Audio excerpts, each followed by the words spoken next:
Welcome to episode 9 of Stories with Shomik. It's crazy to think that we've been able to convince 9 people to come spend some time with me. But here we are. Today's guest has a very, very interesting story. Juliana is the founder of Balloon, a sparkling water brand based out of Toronto. She's also one of the best marketers in the business. There's a couple of reasons I invited her here. One, we love to see companies getting started in the six. Two, I actually met Juliana for the first time thanks to Twitter during the pandemic when she used to organize these virtual trivia and games nights to keep us all sane, which I thought was very, very cool. As if you know me even a little bit, I'm big on community, and it was cool that there were people sort of taking the lead, and Juliana was one of them. And three, she writes the most honest reflections of life as an entrepreneur that I have seen in a long, long time. Incredible writer. She talks about everything, warts and all. It's realistic, day to day, weekly progress. And whatever I know of her, while Balloon is still pretty young, it's only a matter of time before Balloon is everywhere. All this to say, welcome to the show, Juliana. Wow, that is the nicest intro I've ever had from anyone. Thank you, Shomik. It's all true. Well, thank you for being here on the show. I know you have a lot going on, so just wanted to understand before we get into all of the details. This is something that I find very fascinating. You're an American living in Canada. What brought you here? The trend is usually the other way around. Canadians want to go away to the US. Yeah, well, I'm sure you'll find after the election lots of people will be wanting to come here from America. But yeah, like that is the number one question I get asked. Like Canadians are sort of side eyeing you, like, what are you doing here? In a nice way, of course, because Canadians are nice. So, short answer, I met a really nice Canadian boy when I was in Boston, and he was there to get his degree. And once he was finished with his PhD program, which took forever, we had a very healthy conversation about whether we wanted to stay in Boston or if we wanted to move back to Toronto, where his friends and family are. And he batted his eyelashes and made a good case for it, and we decided we would give it a shot. And this is 5 years in now, so haven't ran away yet. This is how we fight reverse immigration. Is we just send all of our people to the US and then convince everyone to move back. What's the origin story of Balloon? Because I was going through your LinkedIn. You have a very stacked resume. You're obviously on a ton of experience in marketing. How do you go from that deciding you're going to take on the behemoths in the CPG space? Yeah, I think if you look through my resume, you probably think, this person has lived like 9 lives in marketing. I have Yeah. so many startups I've worked at. I think I'm at 12 or 13 now, probably. And then you won't see anything about CPG or fizzy drinks, or, it kind of looks like it's out of nowhere. It is not out of nowhere. So the one thing about living in New England before I moved to Toronto is that there was so much variety of sparkling water there. If anyone's familiar with that area, like the East Coast of the States, like Polar Seltzer is a dominating force in all the grocery stores, and they're just wizards in flavor. They do all these limited edition seasonal drops that everyone that is into sparkling water is obsessed with. It's also home to like all these regional brands called Nixie, or there's Waterloo, there's what other, so like Prickly, there's like all these innovations and flavors going on, Ora Bora across the States. And then I came here and all these drinks that I was crushing like 3 or 4 cans of per day were just gone. It was like a seltzer wasteland, and I was so upset. For a while, I kind of just let it bum me out. It's like not a career path that is aligned with the fizzy water. It's just my passion as a person who likes to drink fun things. And it's really been awesome to see the space really explode. It used to be you only had, let's say, LaCroix or like bubbly or AHA, but now there's like Right. more proliferation of different kinds of brands that are regionally associated, which is awesome. And I will say the one thing about my background, if you looked at LinkedIn, is there were a couple of software companies that I marketed for where the target audience was e-commerce founders. And that's really maybe the Interesting. catalyst is like, okay, lots of people like fizzy water. That doesn't mean all of them are going to go out and make their own brand. Yeah. But I think what made it possible in my head is that I started to get to know beverage and food founders that had come through with an idea down to production, gotten into stores, like are telling their stories on panels. And it was all very inspirational, but possible, because it's really tough to think of your everyday person doing something like this. But like the more people Yeah. share their stories on LinkedIn, for example, the way that I'm starting to do now, the more it seems like, oh, they took this path and they worked it out somehow. And whereas before it was all success stories, it felt like now I'm starting to see inklings of not failures, because nothing's really a failure, but like Hmm. challenges or Yeah. opportunities or like the behind the scenes of making decisions. And so I think a really important thing that's coming out of social media lately, at least if you follow the right people, is that people are sharing exactly how they got to where they are. And what's really nice is a lot of them aren't these multi-million-dollar brands yet. They're still 1 year, 2 year, 3 years in. And so you kind of see what choices they're making, what decisions they're making, what they're building as they're doing it. And that way you get a lot more detail and nuance. And you can actually comment and get replies back from these people too. So it's like, it seems more accessible now. And Yeah. so I think like one, fizzy water brand fanatic, two, started to have an e-commerce background where I had founders in my network. Three, it seems possible because people are telling you that they're doing it and they're not like celebrities necessarily or MBA holders even. Let me tell you this about the MBA holders. I have an MBA that has that is it's definitely good marketing for the program. I actually get into this discussion with a few friends where my argument is, if anything, the MBA makes you more risk averse than you were before, because there's You have just a like lot of debt to pay off. yeah, so much debt. But also it's just like it plays into, that's kind of the people that you hang out with. You're seeing people growing in the traditional business lines, and it just so yeah, all this to say, like, the MBA is it's great. I had a great time. I definitely cherish everything I learned from it, but that's not always necessarily the most entrepreneurial program if someone wants to start. But I do agree with you. Like, I think I always say this, that the best things in my life have happened because I slid into someone's DMs and just asked. And it is definitely one of the best ways to go about building it. Why is it called Balloon? So kind of a happy coincidence slash accident slash I'm a copywriter by trade. So at first I just wanted to paint the vibe of the drink. And so when I was thinking, even before I had formulas or flavors in mind, I just wanted to come up with a name.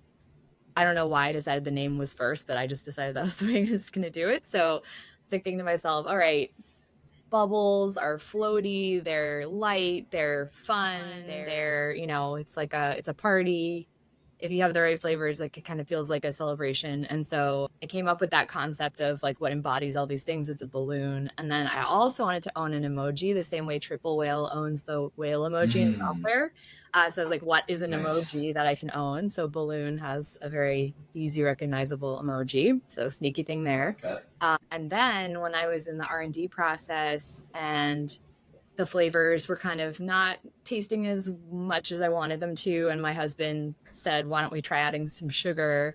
And then all of a sudden we had this burst of flavor, or a pop of flavor, as we like to say. And so like Hmm. balloon pop really worked with that. And so didn't Nice. really plan for that to happen, but is very cool because it says on the cans, every can that you pick up and drink, it says a pop of flavor. Love that. Because I love wordplay. I spent some time on the Balloon website, and the tone is like, one, I love the transparency in everything you've written. The humor is fantastic. Like, the why is shipping expensive, the fact that you put blame Canada, it got me to laugh. And for those who know, they'll get a laugh out of it. But if you don't, it's a South Park reference. Like, it was, I saw it and I was like, oh, that is very, very well done. But yeah, how did you go? Like, how do you decide that this is sort of the tone you want for your brand to be? It's just my tone. That's me. That's I love that. can't be anything else. It's funny because I've done copywriting for other brands and trying not to be Mhm. myself in the copywriting is the challenge. But because this is my brand, it's me. That's my head. That's amazing. That's amazing. So you decided, okay, it's a wasteland. I got to take things in my own hands. How does one go about finding people who can make this. In my head, it's a bit of a Breaking Bad scenario where people are testing in their backyard and then something explodes. But yeah, no, curious to know how that works. So yeah, actually you're pretty spot on with my approach. At first I tried to make it in my kitchen with like a soda stream and some flavor drops from a library of flavors that I ordered from, and I was messing around with agave and simple syrup and stuff. But I rapidly realized after messing around a bit that I had no idea what the next step from messing around would be. Like I was like, okay, so I've got something here and then question mark and then it's canned. So I didn't know what to do next, and it kind of weighed me down for a few weeks where I just sort of felt paralyzed and like I don't know what people are supposed to do next. But then I realized there are these people called food and beverage scientists, and there's also research and development labs. So I think how I ended up to where I am is I Googled or either asked a few founders like how people make products in the food and beverage space in Ontario. Mhm. One thing that popped up was so George Brown, which is a community college, I believe, or a regular college, has a R&D arm called First. It's like FIRS, all capitals, and then T lowercase because they're fancy, I guess. And so Funky, cool. yeah, so you can give money and then they will take all the flavors that you want to make and make them a reality. So what's really nice is you just say, I want mango green apple fruit punch, and they'll say, okay, what's your concept of a mango, or describe what you mean by green apple, or do you have any samples or examples that you can provide? And like what's funny about my flavors is the point of picking them in the first place is you can't usually find them. So I was like, I'm making because I can't really find them, so I can't really give you an example of it because it doesn't really exist, but I did my best. And so it's just really funny to think about the description of a fruit because it's so subjective, and depending on where you've Mm, grown up, a mango can be completely different.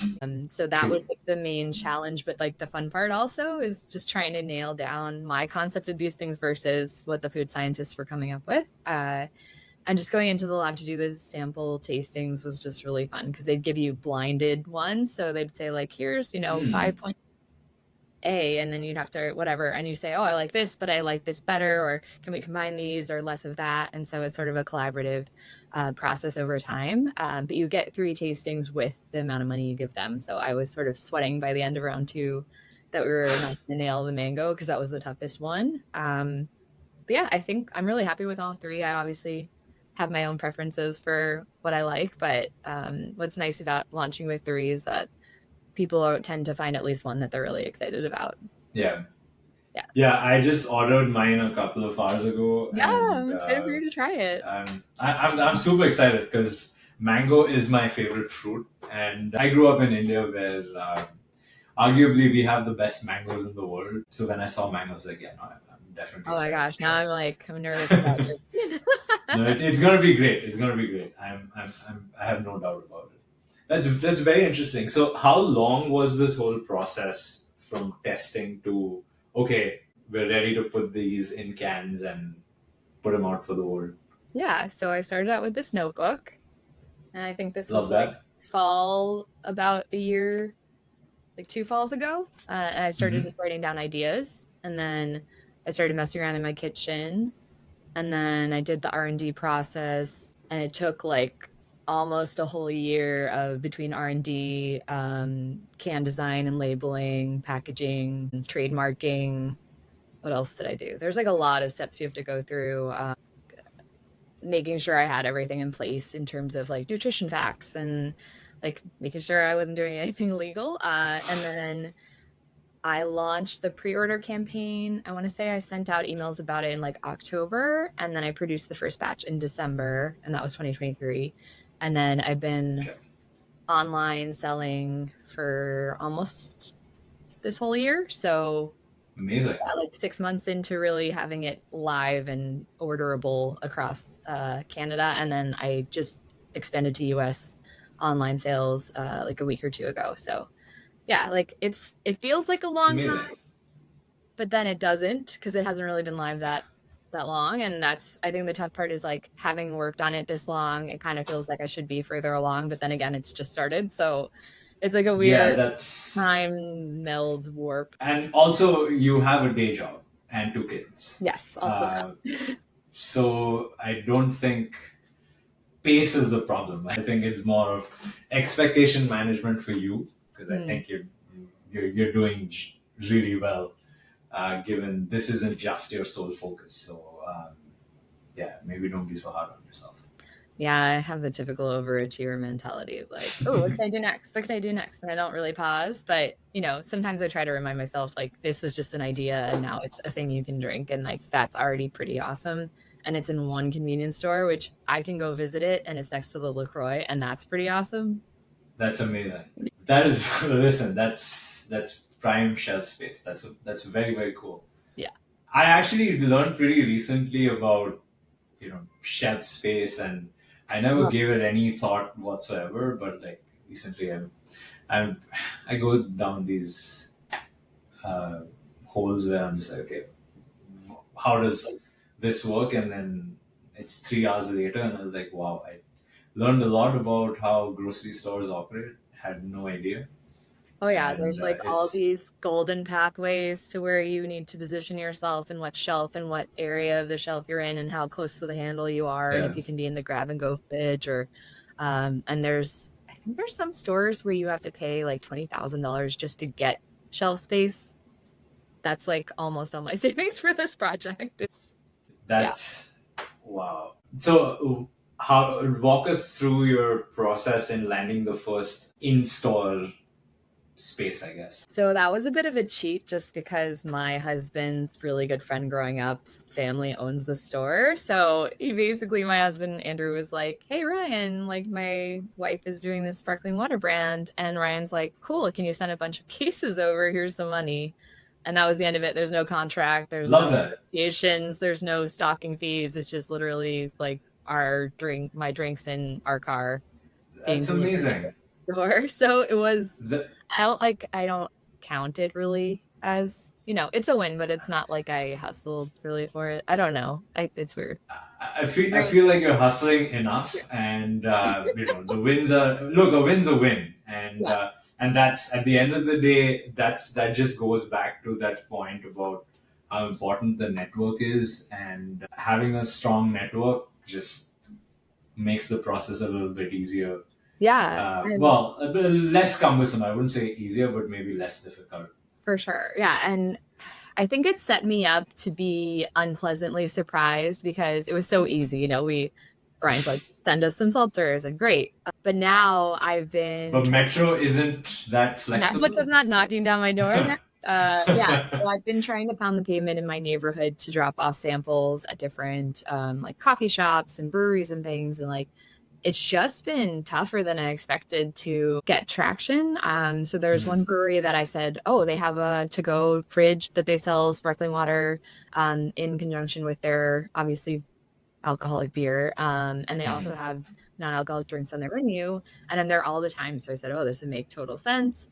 But they wanted something a little more run of the mill flavor wise. So they said no. And then there's a bagel shop I'm at like every Sunday, and I'm friends with the owner. And so I thought that would be like a natural fit, but she just didn't take the bait, I guess. And then I dropped off samples at my local cafe and didn't hear back for weeks, and so I just got the regional manager's email. So I'm gonna follow up, but it's just been, yeah, there's no like instant yes. I think I have to be Yeah. super persistent, probably annoy people a bunch before they take an action or say yes. Yeah. I'm not privy to what the decision making process is behind the scenes, so maybe I'm just For going about sure. it the wrong way. But I can see why people pay distributors to do this for them because it's a lot of manual, you For know, sure. getting in front of people, telling the story, following up. Maybe there's other ways I could be doing it. I think email might be my next route, is just putting a paper trail to it instead of just dropping off a box and hoping someone actually drinks it or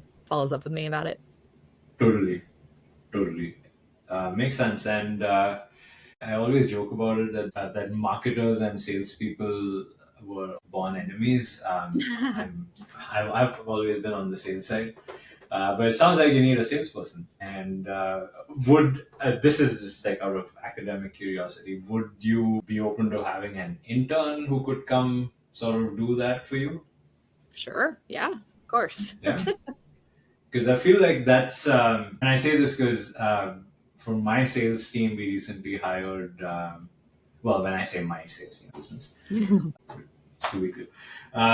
So we actually hired a few like just out of undergrad, just hungry, and will pick up the phone, make 50, 60 calls a day, and sort of increase our footprint in some parts of the country where we had a lot of white space. And typically, they're hungry, they want to prove themselves, and are willing to sort of I know you're willing to do it, but like just from a time management perspective, it might be worth running a pilot.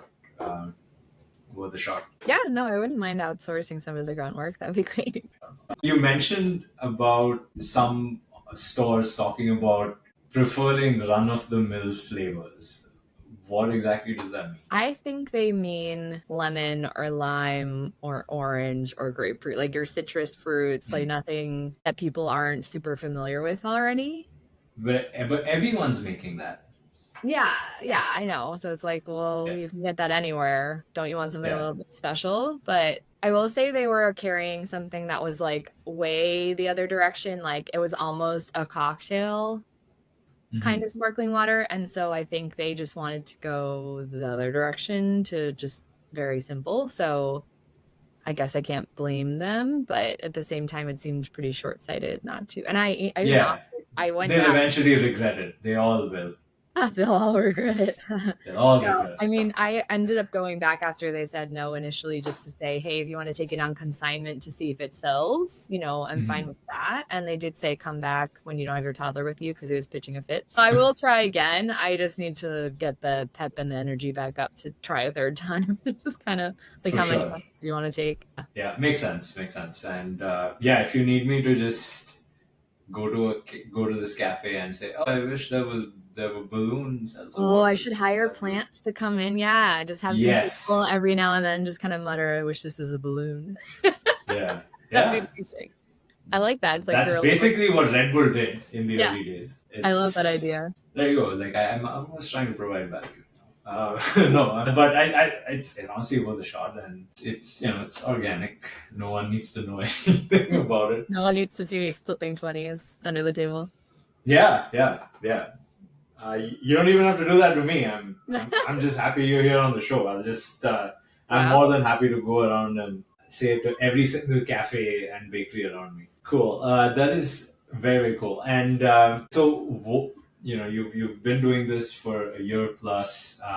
What has been the thing that has surprised you about being an entrepreneur? I would just say, how long everything takes compared to how long you think it's going to take. Just like getting boxes to ship my products out in took months. Trademarking, you file the trademark, it might not get approved for another year, up to 2 years in some cases. There's like this, no one tells you this, there's no playbook, but if you talk to people enough, you can figure out what the order of operations is for something, and it's always like 5 or 7 steps before you get to the thing you thought was the next step. So for example, I'm looking at trying to get into retail chains, and I assumed you would just get a distributor who then gets you into retail chains. But I talked to someone who has been working with Nestle for like 11 years and knows what he's talking about.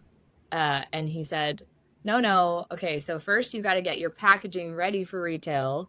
So like the boxes that people are going to buy a 4-pack of, for example, or if you're going to sell a 6-pack, like make sure you know what that looks like. And then go direct to small stores. So like sort of what I've been doing with my local businesses, but like be better at it, I guess.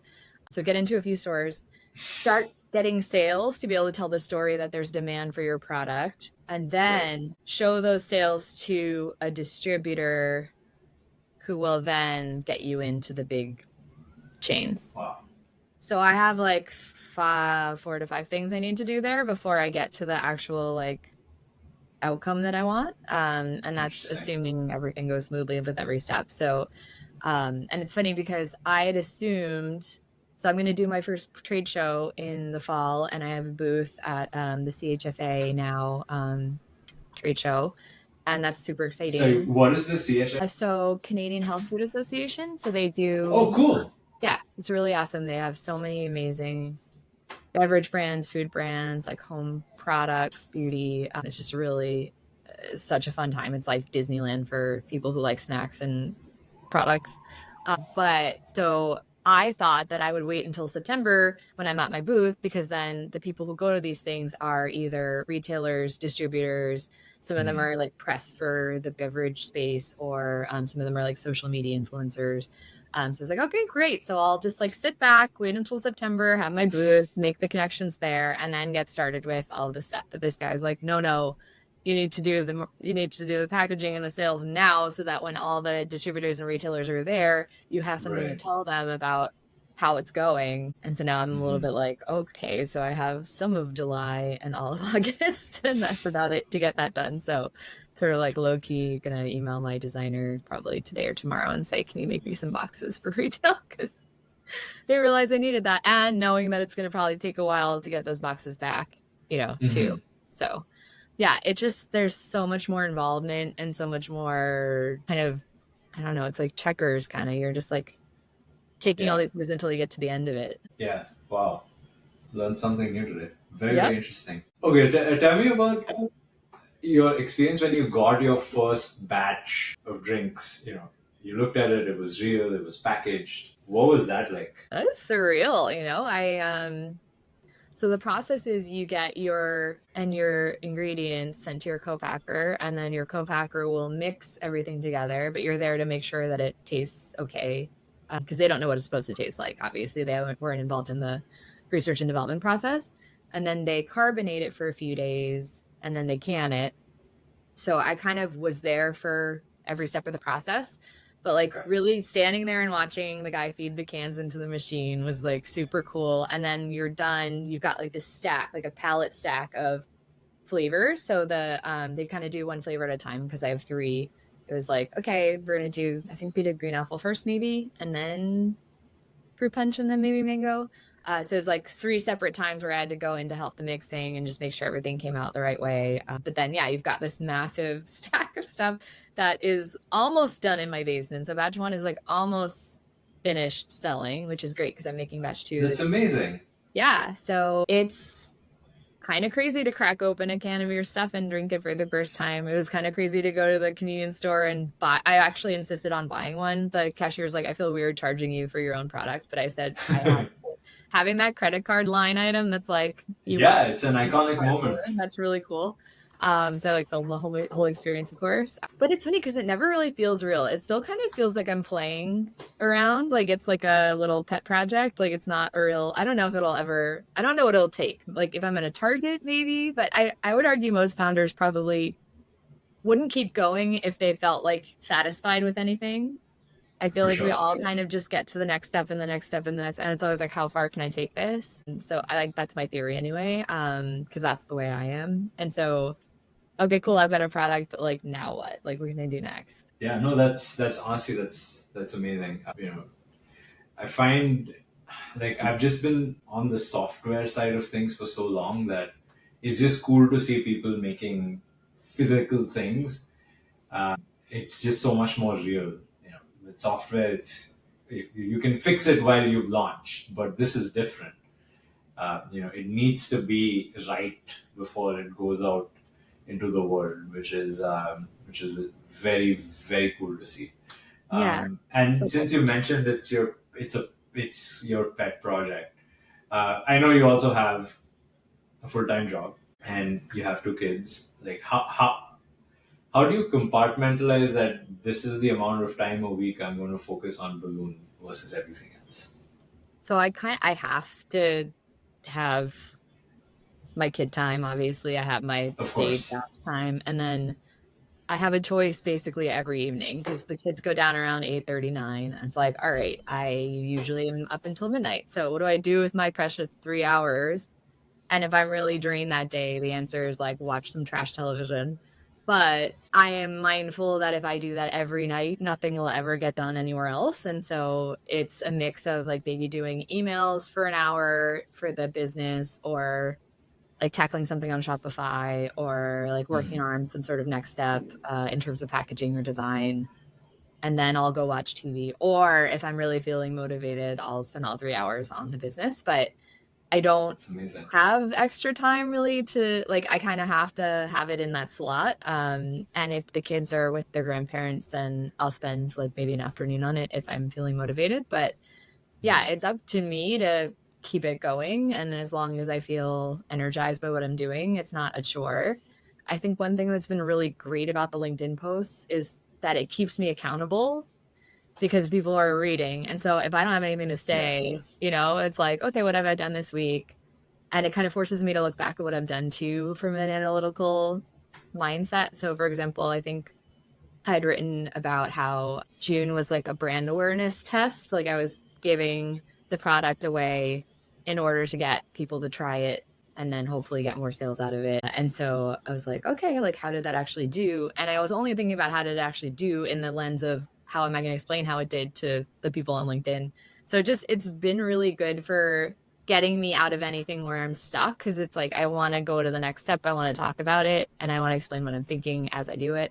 And so that's kind of kept me at a more steady pace than I think maybe even like 4 to 5 months ago, where I was kind of like, I don't know what to do next, or like not quite sure that I'm equipped to handle whatever the next step is. And now I'm having a lot of more conversations with people who've seen my posts and want to either Right. help or give advice. So that's been really great. That's amazing. And yeah, no, I have to say, I really enjoy reading your posts because, like, one, I learn a lot more about uh, seltzer water than I like. I actually probably drink maybe two bubblies a day, if not more, which I'm now going to replace with balloon. Yeah. And it's been very interesting seeing your journey and just like how transparent you are by saying, hey, this is not converted the way it I you expected it to, which is totally like because I feel like online it's getting better, but there's still a sense of I made $20 million in Yeah. 6 months doing well. You probably committed fraud. That's the most logical reason. And if you're selling a course, having made 20 million in 6 months, you don't need to sell a course. Just keep doing what you're doing and Right. keep making 20 mil every 6 months. But like it's more realistic, and it's a story of the brand at the end of the day. It's not just about balloon. It's about you. It's the whole story on how you made your way through this journey, and as you continue to grow the business. If you had to pick a mascot for balloon, who would it be, and why? So thank God you asked me this question a little in advance so I could think about it because honestly, I still right now was like clowns. That's the only thing I can think of is class, scary clowns. I would not want the mascot to be a clown. I think would be really cool because one thing that's really compelling to me from a brand perspective is the concept of coolers, like how cans and coolers are like just so refreshing and like seem so appealing, especially in the summer, which is peak sparkling water season. So I think Mhm. cooler, I think like penguin. I think a penguin could be really cool.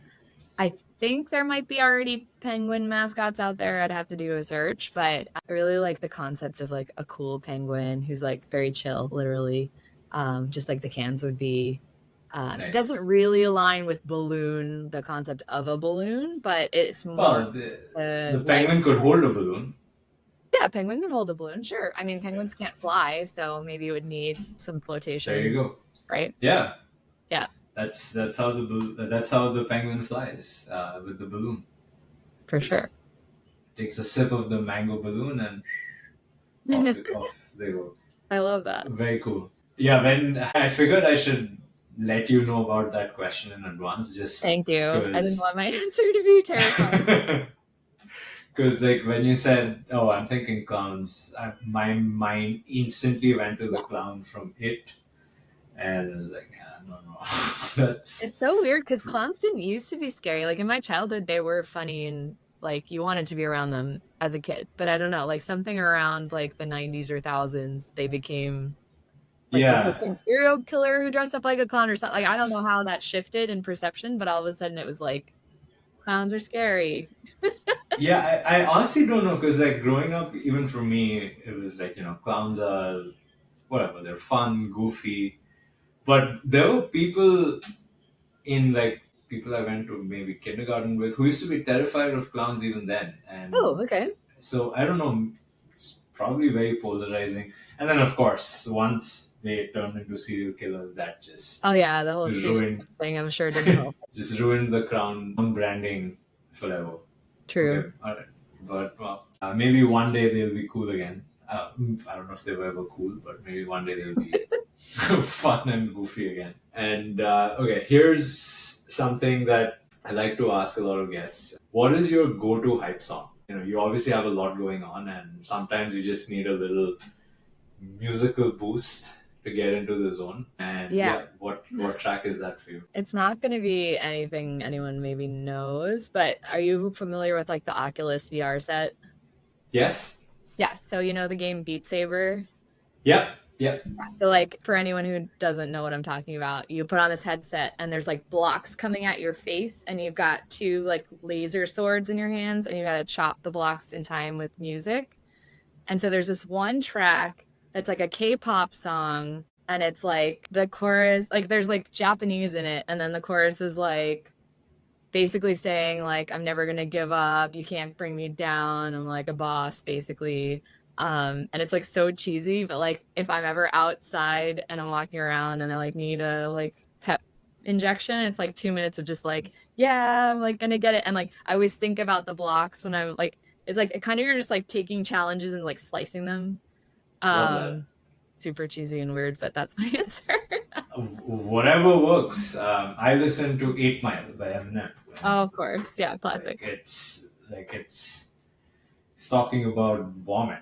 It's whatever works Mom's best for you. That's yeah, I'm also getting. No, that's awesome. That's awesome. And now that you've been doing this for you're basically a veteran in the salsa space. Oh yeah, totally. Yeah. If you had to restart this and you were to start again today, what would you change about your process, knowing everything that you know now? Ooh, I would say I just found out that there's such a thing as grant writers that only charge if they're successful at writing grants. And so whereas I spent a big chunk of my savings on the R&D process the first time around, knowing that there are grant writers who can do the application for you and that the government will do matching up to a certain amount, I would try to get that underway. Okay. Because now I'm like, oh, I didn't have to spend thousands of dollars on this. I could have just Very maybe, cool.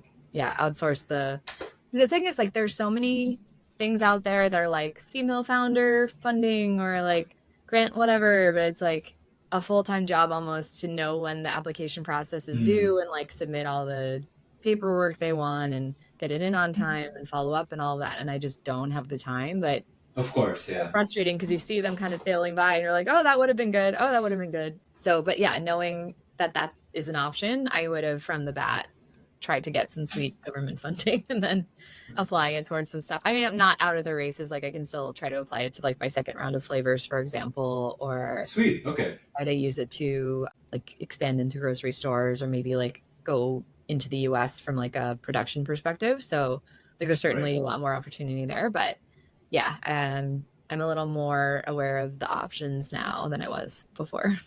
Very interesting. I didn't like this is I just learned something new Yeah. today. I didn't know about grant writers and like that. They'll only get paid if you get it. That's kind of brilliant. Wow, just rethinking my life here. Can I get someone to grant my mortgage? Yeah. Just commit a little bit of fraud. If the CR is listening, I'm kidding. This is a joke. JK, love you. I love paying taxes. Big Yeah, fan. me too. The best. It's the best. Support the country. Support the infrastructure. Infrastructure. Love the infrastructure. Big fan. Big fan. One day the LRT will work, and it will be thanks to all the tax we've paid. So Yes, you're welcome, everyone. okay, and if the day-to-day logistics of how seltzers work was not a limitation, what would be a flavor that you would love to build, which could be a combination of anything and everything? Whoa. I mean, I basically can make whatever flavor I want. It's just a matter of deciding people want it, not just me. That's key challenge I think a Yeah, lot yeah, of but that's people yeah, figure out. that's the more realistic, Yeah, practical side. But like if that none of that mattered, what would that flavor be? I have a lot of ideas for the next ones. I think one that could be really fun is like a blue raspberry flavor, like those like lollipops you used to have when you were little that turn your tongue Yeah, blue. And they don't really taste like an actual living fruit, but they're like, yeah. yeah, I think that could be like kind of tastes like a slushy, like one of those like frozen slushies you get at 7-Eleven. I think that could be really fun. I just kind of keep wanting to go. I keep wanting to go down the rabbit hole of like nostalgic kind of like fun but nostalgic flavors. So I think that could be like a really nice next one. But Yeah, it's entirely possible that that isn't one of the next three that I do. So stay yeah, tuned. especially like if it turns my tongue blue, I'm 100% a Oh customer. well, I'm trying not to add any No, no, things. no, no, no. I'm just since you mentioned it, I was like, Yeah, well, that would be cool. color changing. And yeah, yeah. And this is since you're a marketer, and this is something every marketer gets asked. Who is your target market for Bloom? I, at the core, think it's for people who just love fizzy water, who drink multiple cans of it, buy it in cases, like always keep it stocked in their basement or their pantry, like get really excited to try new flavors or brands. Like the really core, I call them aficionados. However, I have learned Nice. over the past 6 months that there's like this segment of people that are like into soda but know it's not great for them and want to find an alternative because they find 0 calorie, zero sugar seltzers pretty boring or flat. They want something Mhm. like a little bit more, but they, like they want that like kind of candy feel, but they don't want the bad side of it. And so Yeah, yeah. that's something I've heard from a bunch of people who bought it for themselves, but then their like spouse, who's a soda addict, will be like, "Oh, is this actually something I want to drink?" And then the other thing that I've found, this has happened like 4 or 5 times now, and I have a small sample size, so that seems significant to me, is someone will say, "I hate sparkling water." And I'm like, "Oh, that's too bad because my brand is sparkling water." And It's a then, but very I'll like, intense reaction to a beverage. yeah, I'm just kind of like, oh, that's, that's unfortunate because I love them so much. But I've started bringing my cans with me to events and networking things. And if someone ever says, I hate this, I'm like, oh, well, can you try? I just like want to see what your reaction then is to this. And everyone who's said they hate sparkling water but has tried mine has said it's like actually the best sparkling water they've had. So All maybe right. also for people who hate sparkling water. Very interesting. Yeah. So like I don't have like lots of Is is points is for this. that is that a big section of I people that I hate don't know. sparkling water? I don't know. I should do a poll that's like, do you hate sparkling water? I don't know if anyone will admit that to me, but knowing what I do, but it's Yeah, interesting. maybe that's the communications. If you hate For fizz, sparkling for water, fizz you're gonna haters. love this. Yeah, I don't think I've ever met someone who's hate. I mean, again, I have not really asked them about their beverage preferences, but in conversation, I don't think. Yeah, like I've heard people say they love sparkling water, but I've never heard anyone or people that are like, whatever. If it's Yeah. there, I'll drink it. But I've never heard someone say they hate it. That's a very weird thing to hate. Cool. All right, good to know. And I know we discussed like potentially having a sales intern, but this is independent of that. Like since you currently run it by yourself, if there was one area you could pick where you could have someone come in and sort of help, someone who can work through the summer, or just like typically a student who might listen. Because fun fact, I realize decent chunk of my listeners are typically kids in undergrad. So for No. whatever reason, they think Hey, kids. this is hey kids.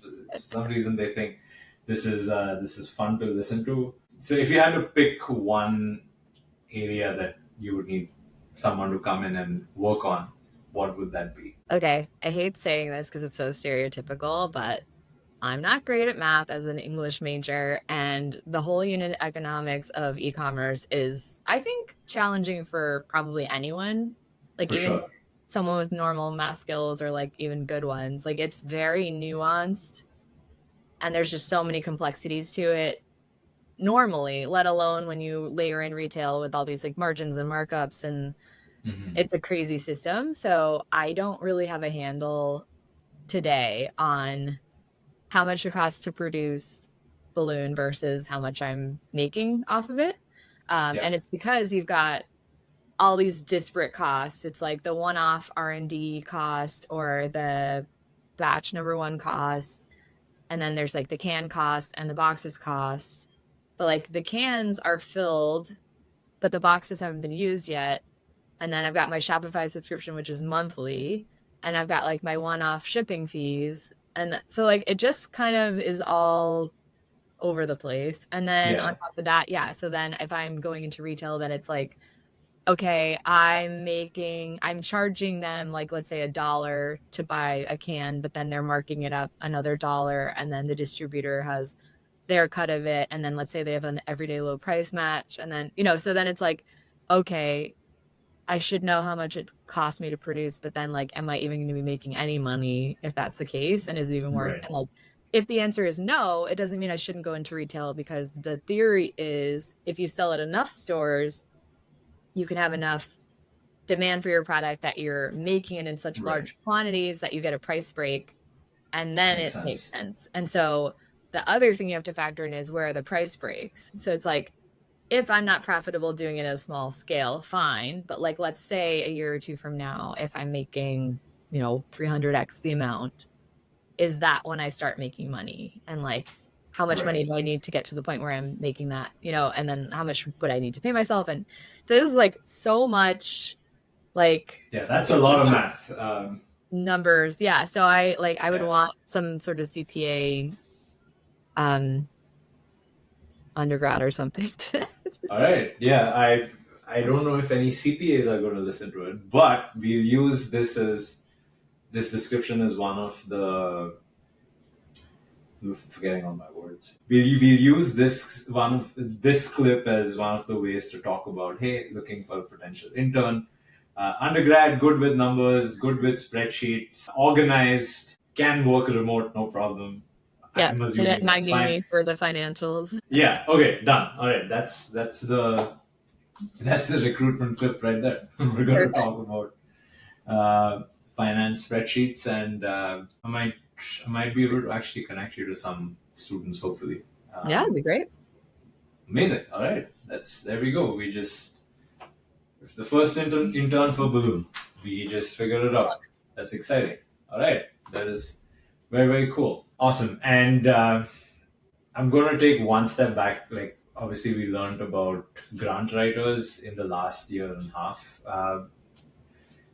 If you let's go back to when you were 20 and you decided that, okay, now is when I want to start a company, what would you tell yourself and what would you do, knowing everything again that you know now, apart from the grant writers? Because that is great. I'm going to be looking this up myself. So I know everything I know now, but I'm 20. Yeah. And is the question, what would I do differently, or what would I tell myself?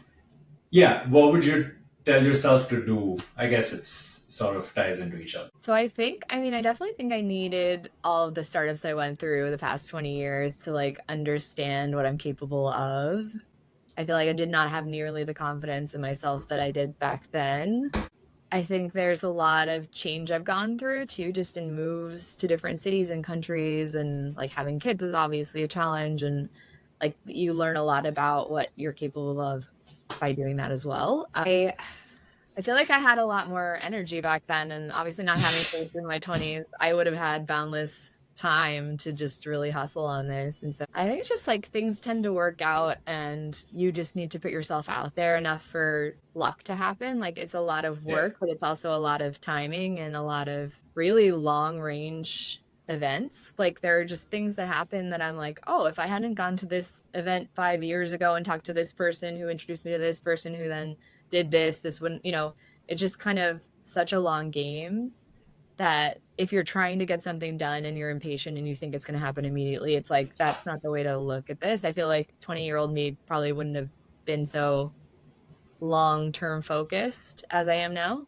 So yeah, just like keep chipping away at something and it'll gain traction and momentum and kind of compound on itself. Amazing. I love that. Well, Juliana, thank you so much for your time. This was great. I learned a lot about, and like I say this to everyone. Like for me, this podcast is more about I see people doing cool things. It's an excuse for them to agree to talk to me, and it allows me to sort of pick their brains, learn more about their journey. Grant Writer, game changer. That is very cool. I'm going to be talking about this at every single party I go to, and yeah, I attend very boring parties. We're going to be talking about grant writers. But again, thank you so much for being on the show. I wish you the best. Someone wants to order balloon. What are the ways they can go about doing that? Yeah. And how can they follow along on the journey? You can order it at balloonwater.com. I am obviously going to be taking steps to get it into stores, but it might be a while knowing that everything in e-commerce takes longer than I expect. If you want to follow my LinkedIn stories, you can just do a search for Juliana Casale on LinkedIn. I should pop up if you put the word balloon in there too. And then we are at Water Balloon Co. And by we, I mean me. I am Balloon. The royal V. The Royal We is on Instagram at Water Balloon Co. and also Twitter at Water Balloon Co. And then I think also on TikTok, but I've not done anything with TikTok because it terrifies me. So do not expect any content there for a bit. But I have to say, like, because when I post these podcast snippets on all platforms, Yeah. TikTok typically tends to get the most reach. Oh, don't tell me that. This is another channel I have to look into. It's yeah, I know. But like, it's honestly like, for context, if it was like, my view counts aren't that high, but on an Instagram reel, if it's 1,500 views, TikTok is like 4,000. Wow. Same copy, same hashtags, same video, nothing changed. Maybe I need a TikTok intern instead of a finance person. Maybe we get both. Someone who can work on the spreadsheet and someone who works on the reels. That'd be amazing. On the TikTok. Awesome. Thank you so much, Juliana. Thank you. This is so fun.